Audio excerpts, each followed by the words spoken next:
अस्सलामुअलैकुम guys, welcome back to my YouTube channel Atif the explorer. उम्मीद करता हूँ कि आप सब लोग खैरियत से होंगे और अपने दिन की शुरुआत बहुत अच्छे तरीके से कर चुके होंगे। तो यहाँ पर अभी सुबह का टाइम है और right now the time is 10 o'clock in morning. तो आज मेरे जहन में एक बहुत ही इम्पोर्टेंट टॉपिक है और this is kind of educational topic. तो मैंने सोचा यार इस पे वीडियो बनाऊं। मैंने काफ़ी सारे यूट्यूबर्स देखे हैं जो इस टॉपिक पे वीडियो बना रहे हैं, बट मुझे लगा कि यार कहीं ना कहीं कुछ इन्फॉर्मेशन मिसिंग है। वो इन्फॉर्मेशन जो एक स्क्रैच से आपको होनी चाहिए when you are about to move in United Kingdom. Specially this video is the main target of the student community. The students belong from back home like Pakistan, Bangladesh, India, Asian countries से जो student आते हैं, क्योंकि मैं भी वहाँ से आया था एक टाइम पे। तो हमारे पास बहुत सारी इन्फॉर्मेशन मिसिंग होती है और अगर हमें वो इन्फॉर्मेशन हो जाए तो इतने सारे यहाँ पर ऐसे काम है जो हम बहुत कम ही पैसों में, बहुत रीजनेबल प्राइस में हम अपने वो काम कर सकते हैं और बहुत इजी कर सकते हैं। क्योंकि यहाँ पर जो है ना, हर चीज़ एक थ्रू प्रॉपर चैनल है। आपको ज़रूरत ही नहीं है किसी से कुछ पूछने की यार। यहाँ पर बहुत सारे लोग आपको इतना मिसगाइड करते हैं और आपको प्रिटेंड करते हैं कि वो आपके ऊपर एहसान कर रहे हैं अगर आपको कुछ बता रहे हैं। यार आपको you don't need anybody to help you out when you are in the UK. तो यहाँ पर इन्होंने सारा जो सिस्टम है और सारी जो इंफॉर्मेशन है वो ऑनलाइन की हुई है। आपको कोई भी काम करना हो आप ऑनलाइन सारी इंफॉर्मेशन लें और उसके प्रोसेस को फॉलो करें। That's it. और यही है जो होता है। ये लोगों के चक्कर में बिल्कुल नहीं आना यहाँ पर आके। तो अब वो क्या चीज़ें हैं, लाइक अकोमोडेशन है, ठीक है, जॉब है, और मैं आपको ये भी बताऊंगा कि किस तरह आपने जो है ना चीप अकोमोडेशन ढूंढनी है। क्योंकि यहाँ लोगों ने जो इन्फॉर्मेशन अकोमोडेशन की दी है वो सही नहीं दी हुई। मैं आपको बताऊंगा। मैं आपको ये भी बताऊंगा कि जॉब आपने किस तरह यहाँ पर सर्च आउट करनी है और इसके अलावा कि जब आप यूके आए आपके पास क्या चीज़ें होनी चाहिए और वो क्या बेसिक चीज़ें हैं जो आप पहले से सीख के आए, लर्न करके आए, जो आपको यहाँ पर काम आए। तो टोटली इस तरह की ये वीडियो होगी और इसमें इस तरह की मैं इन्फॉर्मेशन आपको देने लगा हूँ और ये बहुत ही इंपॉर्टेंट इन्फॉर्मेशन है और ये मैंने बहुत सारी वीडियो देखी हैं जिसमें ये इन्फॉर्मेशन मिसिंग थी। तो गाइज मैं आपको ये देने लगा हूँ ग्राउंड से और बेसिकली मैं इस सारे प्रोसेस से गुजर चुका हूँ। तो आपको अंदाजा है कि जो इंसान जिस प्रोसेस से गुजरा हुआ हो फिर वो उसका निचोड़ आपको बताता है। क्योंकि जाहिर सी बात है, मैंने बहुत सारी ऐसी गलतियां की हैं जो मुझे अगर पहले पता होती तो मैं वो नहीं करता। ऑफ कोर्स मैं वो आपको बताऊंगा तो ताकि आपका टाइम भी बचे और आपके पैसे भी बचे। और this is very helpful things है ना, जो हमें नहीं मिली थी शुरू में। तो आप ये व्लॉग देखें और आपको इंशाल्लाह इससे बहुत फ़ायदा होगा if you are coming in the United Kingdom. आपने ये वीडियो पूरी वॉच करनी है, ठीक है। और हो सकता है कि ये वीडियो जो है सीरीज़ में आए, क्योंकि मुझे नहीं लगता कि एक वीडियो में मैं ये सारा टॉपिक कवर कर सकता हूँ। तो अगर ये डिफरेंट पार्ट्स बने तो मैं इसकी एक सीरीज़ बना लूँगा इंशाअल्लाह। तो आपने ये पूरी वीडियो देखनी है। ओके गाइस, तो first thing come first, so what you must have to carry with you while you are coming. क्या चीज़ें आपको लानी है आपके साथ, अपने साथ, जब आपका सारा प्रोसेस हो जाए स्टूडेंट वीज़ा का और आप आ रहे हो। तो यार मैं आपको ये मशवरा दूंगा कि बहुत ज़्यादा सामान आप ना लेके आएँ, ठीक है। और कुछ लोग होते हैं वो कुछ ज़्यादा ही सामान लेके आ रहे होते हैं, क्योंकि यहाँ पर जब आप आएंगे ना और आपको कहीं अकोमोडेशन में रहना है तो आप हो सकता है कि आपको है ना अपनी अकोमोडेशन चेंज करना पड़ जाए कई दफ़ा।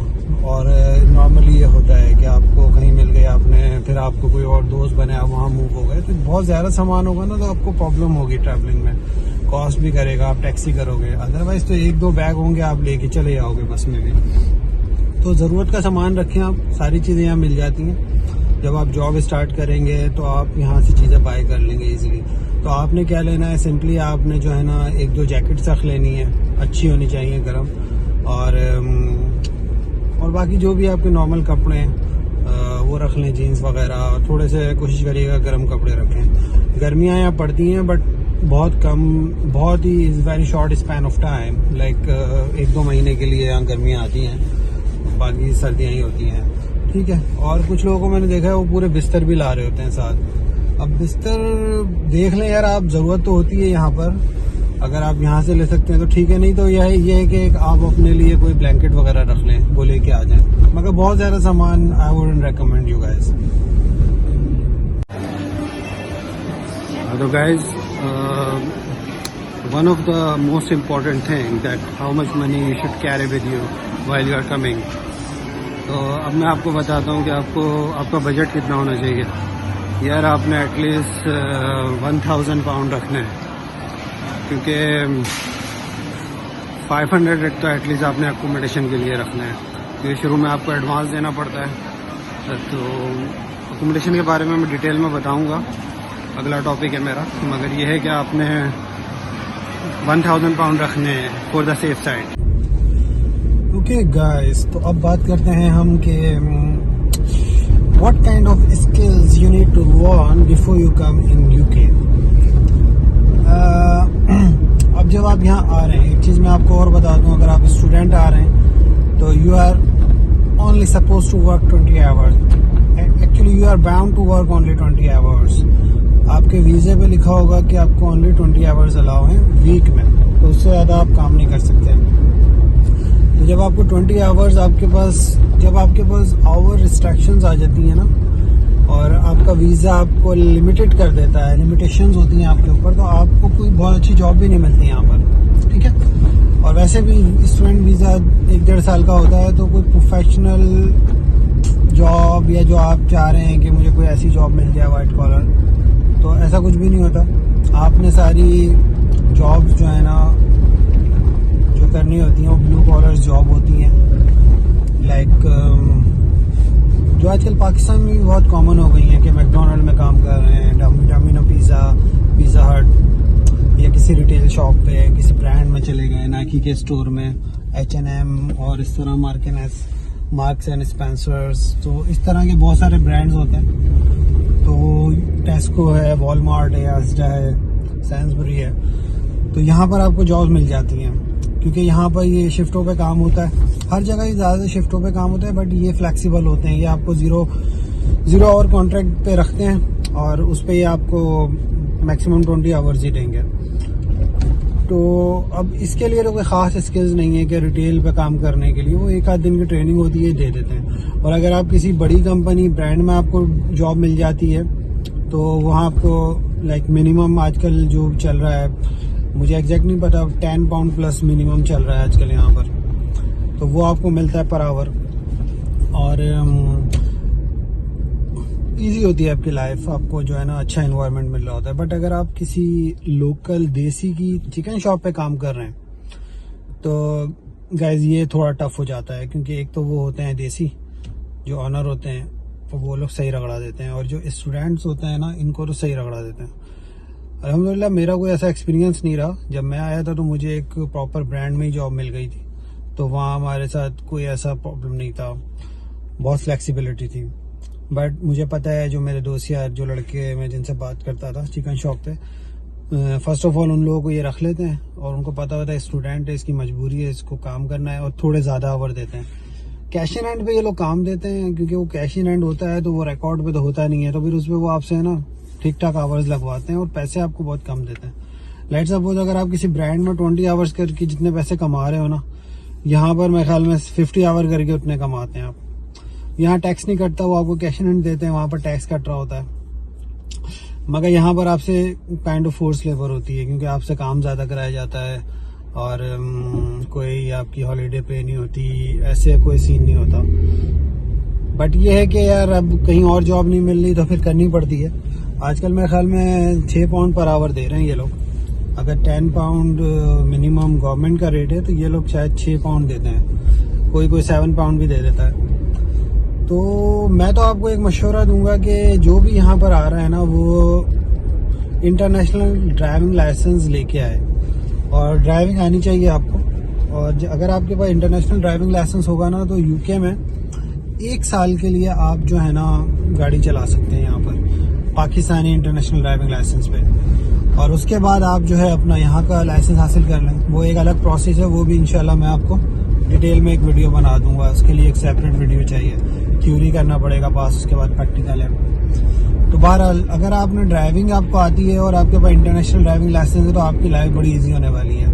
वो भी मैं आपको आगे बताऊंगा जॉब्स वाले उसमें, जब मैं जॉब डिस्कस कर रहा हूँ ना कि आपको क्या जॉब्स करनी है, तब मैं आपको उसका बताऊंगा कि क्या फ़ायदा है। But driving skills very important यार, ठीक है। अच्छा ये कर लिया। और चिकन शॉप पे यार अगर आप यहाँ पर आके काम करते हो तो ये लोग आपको है ना 1-1.5 हफ्ता ट्रेनिंग पे रख लेते हैं फ्री में यार, क्योंकि ये पाकिस्तानी होते हैं यार ज़्यादातर, इंडियन बांग्लादेशी, ये लोग पैसे वैसे नहीं देते, कहते हैं भाई तुम्हारी ट्रेनिंग है फ्री में काम करो, और सही रगड़ा देते हैं आपको। तो आप देख लो अगर कोई ऐसी फ्राइड चिकन शॉप है पाकिस्तान में तो वो ट्रेनिंग ले लो तो ज़्यादा बेहतर है, क्योंकि यार वर्स कुछ भी कंडीशन हो सकती है। तो अगर इन केस आपको जॉब नहीं मिल रही तो आपके पास ये स्किल्स है तो ये जॉब तो मिल ही जाएगी ना। ये जॉबें मिल जाती हैं और ये मैं बता दूंगा किस तरह मिलती हैं। इनको हमेशा लड़के चाहिए होते हैं, इनके पास कोई ज़्यादा देर काम नहीं करता, लोग भाग जाते हैं। तो ये आप सीख लें, ये एज होगा आपको। ड्राइविंग लाजमी सीखें, ड्राइविंग तो मैं कहता हूँ कि यार ड्राइविंग बहुत इंपॉर्टेंट है यूके में। और बाकी कम्युनिकेशन थोड़ी सी अपनी आपकी अच्छी होनी चाहिए। अगर आपकी देखें, अगर आपकी कम्युनिकेशन अच्छी होगी ना तो ये आपका प्लस पॉइंट है। और अगर आपकी कम्युनिकेशन अच्छी नहीं है, ऑफ कोर्स इंग्लिश कम्युनिकेशन अगर आपकी अच्छी नहीं है तो फिर आपको ये चिकन शॉप वगैरह में काम करना पड़ेगा। वहाँ पर वही लड़के जाते हैं जिनकी कम्युनिकेशन का प्रॉब्लम होता है और बेचारे थोड़ा सा कॉम्प्लेक्स का शिकार हुए हुए होते हैं, जबकि आप कोशिश कर रहे हैं ना, आप हर चीज़ अचीव कर सकते हैं। Communication, English is just a language. What are the ways to learn any language? Speak, listening, that's it. आपको सुनना है और आपने बोलना है। Speaking and listening. This is how you can learn any language. एक और इम्पॉर्टेंट टिप जो मैं आपको देना चाहता हूँ, एक्चुअली इन्फॉर्मेशन जो मैं आपको देना चाह रहा हूँ, जब आप यूके आ रहे हैं तो अगर आपका कोई जानने वाला है जो आपको आके एयरपोर्ट पे पिक कर ले तो ये तो वेल एंड गुड हो जाएगा। तो आपको कोई हैसल नहीं उठानी पड़ेगी, आपको ईजिली पिक करके ले जाएंगे वो जहाँ भी जाना है। बट इन केस अगर आपको कोई जानने वाला नहीं है तो आपने क्या करना है यार, आपने मैं आपको मशवरा दूंगा कि अगर आप लंदन आ रहे हैं ना तो आपको ज़रूरत नहीं है टैक्सी करने की, क्योंकि टैक्सी आपको बहुत कॉस्टली पड़ेगी। तो एक तो ये कि आप टैक्सी कर लें। टैक्सी यार अगर आप अफोर्ड कर सकते हैं तो कर लें, मगर मैं आपको मशवरा नहीं दूंगा टैक्सी का कि it gonna cost you more. But the convenient thing is that आपको लंदन एयरपोर्ट से, अगर आप हिथ्रो एयरपोर्ट आ रहे हैं, अगर आप स्टैनस्टेड एयरपोर्ट आ रहे हैं तो आपको डायरेक्ट वहाँ से ट्रेन लेके आएगी ऑल ओवर द लंदन। अब आप जहाँ भी जाना चाह रहे हैं आप वहाँ से ट्रेन लेके जा सकते हैं, ठीक है सर। तो इसके बाद आपने क्या करना है, ट्रेन के लिए आप जब इस एयरपोर्ट पे होंगे वहाँ साइन होंगे, अच्छा हर चीज़ की डायरेक्शन वहाँ दी होंगी, तो आपको वहाँ भी किसी से पूछने की ज़रूरत नहीं है। आप साइन फॉलो करके आप ट्रेन स्टेशन तक जा सकते हैं। तो आपने वहाँ ट्रेन स्टेशन पे विंडो है, वहाँ से आपने जाके टिकट परचेज़ करना है। बेसिकली यहाँ चलता है ऑस्टर कार्ड, और वो वीकली और वो मंथली हम बनवाते हैं, मगर वो जब आपको स्टूडेंट लेटर मिलेगा कॉलेज से तो उस पर आपको डिस्काउंट में मिल जाएगा। अगर आप डायरेक्ट ऑस्टर कार्ड लेंगे वो एक्सपेंसिव होगा, 15% स्टूडेंट डिस्काउंट होता है। तो फिलहाल तो जब आप एयरपोर्ट से आप जाके टिकट लेंगे जहाँ भी आप जा रहे हैं वहाँ का, और आप सीधे चले जाएंगे, ठीक है गाइस। तो ये बहुत इंपॉर्टेंट है, तो आपको पता होना चाहिए। TFL की वेबसाइट पे आप जाएंगे और आप वहाँ से चेक कर लेंगे कि हिथ्रो एयरपोर्ट टर्मिनल, वो जो भी टर्मिनल है आपका, हिथ्रो एयरपोर्ट से मुझे लंदन में जहाँ जाना है, साउथ लंदन, ईस्ट लंदन, जहाँ भी अपनी डेस्टिनेशन का पोस्ट कोड डालेंगे वो आपको बता देगा। तो ये आपने जहन में रखना है, ठीक है गाइस। अब आप एयरपोर्ट पे आ गए हैं तो एयरपोर्ट पे भी जो है काइंड ऑफ क्वेश्चंस होते हैं, क्योंकि एयरपोर्ट पे जो इमिग्रेशन ऑफिसर्स होते हैं उनके पास अथॉरिटी होती है, they are just authorise to curtail your visa on the spot. तो वहाँ पर एक काइंड ऑफ इंटरव्यू होता है, तो आप इसको ऐसा ही ले लें कि वो एक काइंड ऑफ वीज़ा प्रोसेस ही है, even though you have got your visa. But some time airport पे अगर आपने कोई ऐसी इंफॉर्मेशन उनको दे दी जो उनको ये सेटिस्फाई करने पे मजबूर कर दे कि हाँ ये स्टूडेंट जेन्युइन नहीं है, this is a Doge student और इसने कुछ डॉजी चीज़ें यूज़ करके वीज़ा ऑब्टेन कर लिया है, so they are fully authorized to cancel your visa. So you have to be very careful when you are in the immigration counter. So इसकी मैं आपको बड़ी important टिप देने वाला हूँ। अब सीन ये है कि ये कोई इतना ज़्यादा कोई रॉकेट साइंस नहीं है कि इमिग्रेशन पे आपने पता नहीं अपना पूरा सिलेबस याद करके आ रहे हो, वो ये भी पूछेगा, वो नहीं, वो basically these people are train to read your body language. तो बेसिकली आपकी जो बॉडी लैंग्वेज है ना, वो सारा गेम या तो बनाती है या गेम बिगाड़ती है। तो first of all you have to be fully confident that you are 100% genuine and qualified student and you deserve in this seats in whatever college or university you are going, you are deserving person. So ये कैसे पता चलेगा? ये basically आपके body language से पता चलेगा। तो वो अच्छा, एक और टिप मैं बड़ी इंपॉर्टेंट आपको देता चलूँ, जो मैंने खुद यूज़ की थी जब मैं फर्स्ट टाइम आ रहा था। तो यार I was not that much smart that time, but I don't know कैसे मेरे जहन में एक चीज़ आई क्योंकि मेरे साथ थोड़ा सा बुरा एक्सपीरियंस हुआ था ओमान पे, मस्कत एयरपोर्ट पे, क्योंकि मेरी कनेक्टिंग फ़्लाइट थी ओमान एयरवेज़ की। तो यार अब वो मस्कत एयरपोर्ट पे उनका कोई लेना देना नहीं था मेरा, मैं सिर्फ कनेक्टिंग कर रहा था। मगर वहाँ पर वो एक इमिग्रेशन ऑफिसर था अरबी, और उसने जो मेरा दिमाग ख़राब किया था, उसने मुझसे इतने फजूल क्वेश्चन किए, तो मुझे याद भी नहीं है, 13-14 साल हो गए, बट उसने मुझे बहुत तंग किया कि वहाँ कौन आएगा, वहाँ कहाँ जाओगे, और ये और वो और यूनिवर्सिटी, पता नहीं वो और वो पूछता रहा अजीब व गरीब। तो उसके हिसाब से मैंने उसको सेटिस्फाई नहीं किया, उसने मेरा पासपोर्ट रख लिया और मुझे कहता है वहाँ बैठ जाओ। अब मैं वहाँ टेंशन में, और I was in like big trouble, I was just feeling वो हैपन राइट नाउ, और पता नहीं क्या करेगा, पासपोर्ट ले लिया मेरा। और first time, you know, I was travelling first time, even though it was my first travel on the plane. पहली दफ़ा मैं प्लेन में ट्रैवल कर रहा था और इंटरनेशनल फ़्लाइट थी। तो मैं बड़ा टेंशन में बैठा हुआ था, तो वहाँ पर एक लड़के से मेरी इस्लाम दुआ हो गई थी। तो वो मुझे कहता है कि देख ले भाई, यहाँ पर ये हाल है तो लंदन में क्या होगा। तो मैं और परेशान हो गया। बहरहाल वो फिर एक दूसरी कोई इमिग्रेशन ऑफिसर आई, वो लड़की थी, उसने देखा यार ये फर्स्ट टाइम स्टूडेंट है, दूसरे ऑफिसर ने इसके ज्यादती की है, उल्टे सीधे सवालात किए हैं, जबकि हमारा कोई लेना देना भी नहीं है, सिर्फ वीज़ा है, सब कुछ है, इसने कनेक्टिंग फ़्लाइट यूज़ करनी है, दैट्स इट। उसने सिंपली आके मुझे मेरे डॉक्यूमेंट्स दे दिया। उसने मुझसे बस पूछा था बड़े प्यार से कि आपने कौन सा कॉलेज है, मैंने बता दिया, उसने मुझे दे दिया। बहरहाल अब मैं जब ये एक्सपीरियंस हुआ तो मैं सारे रास्ते सोचता हुआ आ रहा है कि भाई अब लंदन में तो खाल उतरनी है। तो इंसान होता है यार, इन चीज़ों से आप हर आदमी कंफ्यूज हो जाता है, और फर्स्ट टाइम जब आप जा रहे हो तो आप ज़्यादा हो जाते हो। तो एनीवे अब मैं वहाँ खड़ा हुआ था, क्योंकि जब हम आए ना हिथ्रो एयरपोर्ट पे, टर्मिनल 3 था शायद, तो वहाँ पर वो एक इमिग्रेशन ऑफिसर आवाज़ लगा था कि first time student go on that side. तो उन्होंने एक अलग काउंटर बनाए हुए थे फर्स्ट टाइम स्टूडेंट के लिए। उस ज़माने में 2009 में स्टूडेंट बहुत आ रहे थे। तो यार तो मैं जाके लग गया लाइन में। अब मेरे साथ एक और लड़का खड़ा हुआ था, वो मेरे साथ ही, वो इंडिया हैदराबाद से कहीं से था, वो मेरे साथ वाली सीट में ही बैठा हुआ था प्लेन में। तो जनाब अब मैं जो था ना, मैं सोच रहा था, मैं सिर्फ देख रहा था इमिग्रेशन ऑफिसर्स, 3 विंडो थी, 3 काउंटर बने हुए थे हम स्टूडेंट्स के लिए, और मैं अब उनको ऑब्जर्व कर रहा था। तो मैंने ऑब्जर्व कर लिया था कि कौन ऑफिसर्स हैं जो टाइम ज़्यादा ले रहे हैं, स्टूडेंट को तंग कर रहे हैं, और कौन है जो ज़्यादा सवाल। तो वहाँ पर 2-3 काउंटर थे, एक कोई काला था, एक गोरी थी, इस तरह 2-3 बंदे थे। तो मुझे पता चल गया कि है ना कौन ज़्यादा टाइम ले रहे हैं। तो अब मैं दुआ कर रहा, एक थोड़ा मोटा सा बंदा बैठा था, मैंने कहा यार ये बंदा जो है ना दिमाग ख़राब कर रहा है स्टूडेंट्स का। अब मैंने कहा यार अगर इसके पास मेरा नंबर ना है, मगर हुआ क्या, वही हुआ जो बंदा दुआ करता है ये ना हो, मेरा नंबर उसी के पास आ गया। अब मेरा दिमाग वहीं चला। तो मेरे पीछे जो है था वही लड़का खड़ा था, मैंने उसको बोला bro you can go first. अच्छा उसको पता ही नहीं कि गेम क्या है, वो कहता यू श्योर, मैंने कहा या I am sure you can go first mate. वो आगे गया, इतने में जो लड़की एक सेंटर में जिस लड़की का काउंटर था ना, वो बहुत ज़्यादा सोफिस्टिकेटेड लग रही थी, और तमीज से 2 मिनट से ज़्यादा किसी स्टूडेंट का नहीं ले रही थी। उसका काउंटर खालो, मैं सीधा स्ट्रेट उधर चला गया। और आप यकीन करें, उसने मुझसे कुछ भी, उसने सिर्फ मेरा शायद कॉलेज लेटर देखा होगा, पासपोर्ट देखा है, और उसने मुझसे वो एक, यहाँ से जब आप यूके जा रहे होते हैं, आप उसका चेस्ट स्कैन होता है, आपका टीबी का टेस्ट होता है बेसिकली, वो आप यहाँ की रिक्वायरमेंट होती है, तो वो एक सर्टिफिकेट होता है, वो उसने मुझसे मांगा। और तीसरी बात उसने मुझसे कही welcome to London, and I was surprise. मैंने कहा, कहती है कि वेलकम टू लंदन, और मैं निकल गया। अच्छा अब जब मैंने मुड़ के देखा ना दूसरी तरफ, वो जो मोटा जो टाइम ले रहा था, मैंने उसकी तरफ देखा तो वो जो हैदराबादी लड़का था वो उसको पी रहा था, वो फंसा हुआ था वहाँ पर। तो मैं कहा यार देखो, तो आपने क्या करना है, आपने बस थोड़ा सा जो है ना अपना दिमाग चलाना है, इमिग्रेशन ऑफिसर्स को भी देखना है कि कौन है, क्योंकि यार ये इन लोगों के मूड पर डिपेंड करता है। ये आपको तंग करना चाहेंगे तो ये बहुत तंग करेंगे, नहीं करना चाहेंगे तो ये बिल्कुल नहीं करेंगे।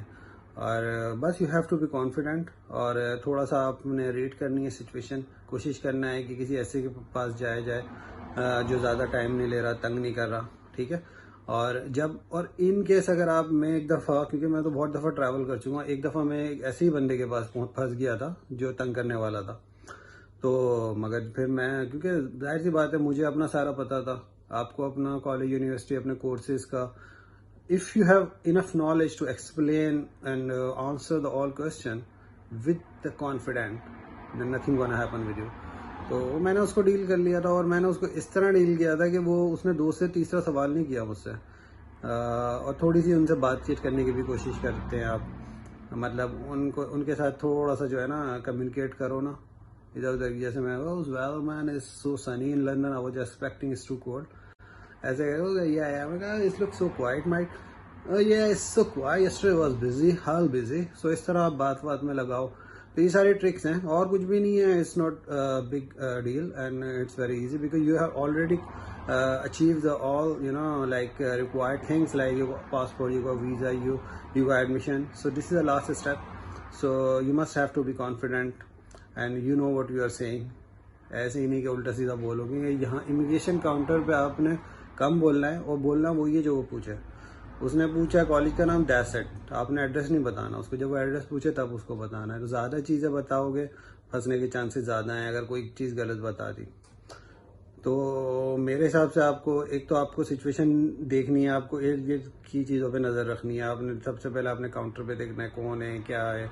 कोशिश करनी है किसी ऐसे बंदे के पास आप जाओ जो कम टाइम ले रहा है, सुलझा हुआ है। बाकी उन्होंने सिर्फ आपसे कॉलेज का पूछना है, उन्होंने आपसे सिर्फ जो है कॉलेज का ही पूछना है उन्होंने। और मेरे ख्याल में ये पूछेंगे आप कहाँ जाएंगे, कहाँ रहेंगे, तो वो आप बता दें उन्हें।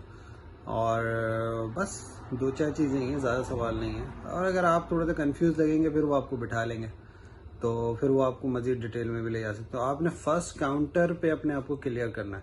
ये जो फर्स्ट काउंटर पे जो ऑफिसर होते हैं ना, यहाँ से आप फर्स्ट टाइम पे क्लियर। अगर इन लोगों के पास आपने थोड़ा सा भी जो है ना उनको मौका दिया और उन्होंने आपको रोक के बिठा लिया ना इंटरव्यू के लिए, तो फिर तो ये आपकी सारी चीज़ें खोलेंगे।